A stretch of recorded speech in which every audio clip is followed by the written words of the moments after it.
Yeah. It is, and the Pacific season has already started, and they have their first hurricane. It is official. This is just into the newsroom. We now have Hurricane Agatha about to make landfall, likely early tomorrow in Mexico. So here you go. There's a look at it. This is the newest advisory, just came out. Hurricane Agatha has sustained winds of 75 miles an hour right now.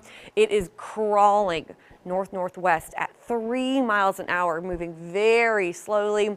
It will make landfall into Monday morning, and then it will start to move across southern Mexico, and it will likely fall apart, but it will dump a lot of rain. There's a lot of wind as well. Look how slow it is moving. So that's going to be a very rainy system, and so our thoughts are with them down in Mexico. Then those remnants, well, they're going to move mainly to the east, somewhat northeast, and whether those remnants pop out over the Bay of Campeche or maybe over here in the Caribbean, it's those warm tropical waters, and so the remnants could actually start to reorganize and redevelop.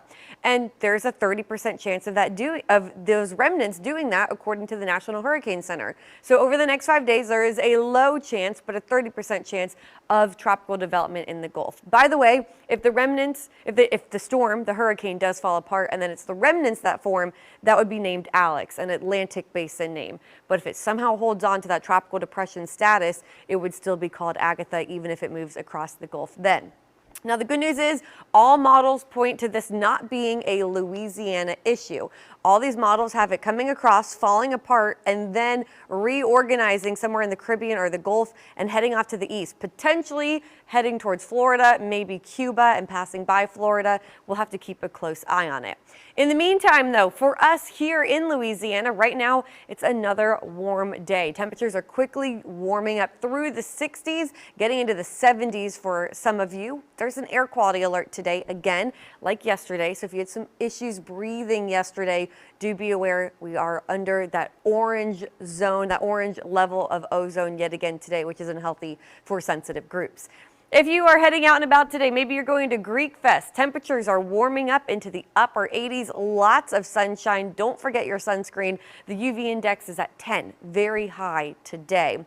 Then tonight, it's going to be partly cloudy with only a 10% chance for rain. That's the same today. So today and tomorrow, only a 10% chance of isolated rain. And then same story on Memorial Day. Very warm to hot, highs right near 90 degrees on Memorial Day with only a 10% chance of a shower. You can see that here on my 7-day forecast, not much changing as we head into the work week on Tuesday. Rain chances go up to only 20%. Highs will stay on either side of 90 degrees over the next 7 days. Best chance for rain looks to be on Friday. We'll keep a close eye on it.